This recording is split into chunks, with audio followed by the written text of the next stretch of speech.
Hey everyone, alrighty, we're going to get into more detail about our essays here, especially how I'm going to grade you.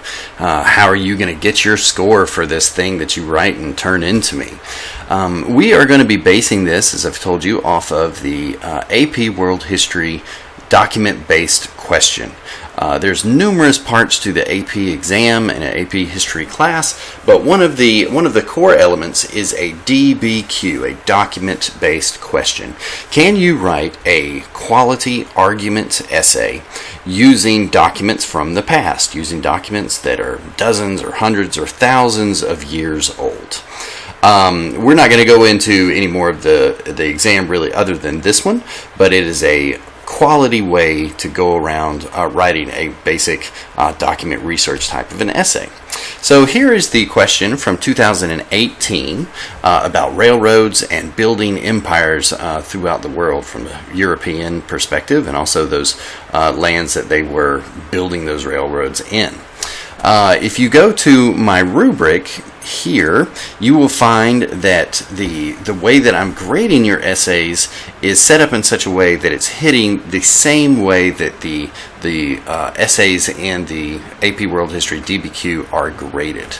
You have contextualization. This is asking you if you can place your essay, your answer to the essay question, in its proper historical contextualization, in its proper historical place. So this question is asking about railroads and building empires. Well, can you tell me that this is in the 1800s generally, that they're building a lot of these railroads? Can you tell me that the railroads are being built to further the power of the European nations that are building them?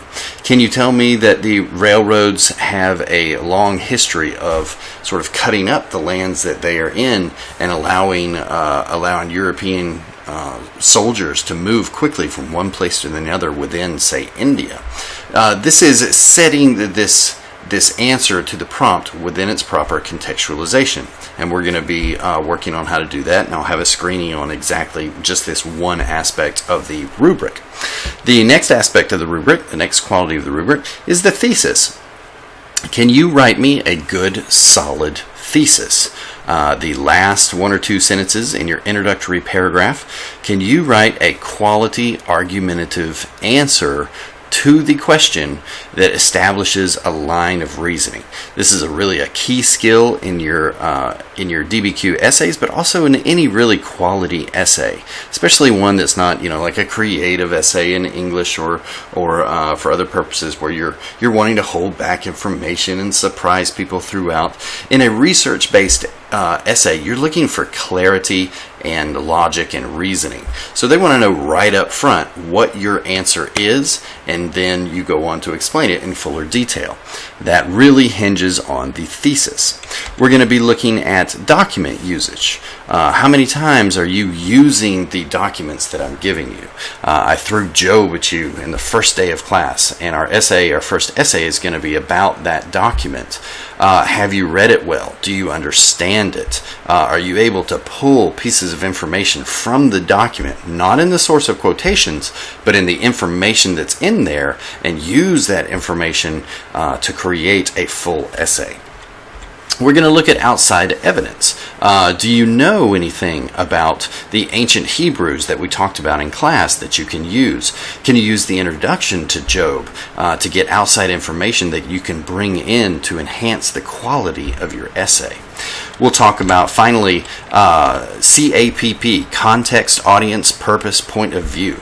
Like we've always talked about in class, it's not what the document says, but why it says that's really, really interesting.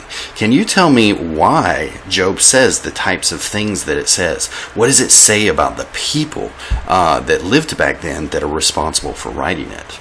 We'll also have here at the bottom style and conventions. This is just basic vocabulary, academic tone, and then mistakes, spelling, grammar, all of that type of thing. But it won't count for as many points, and we'll talk about that in a future video as well.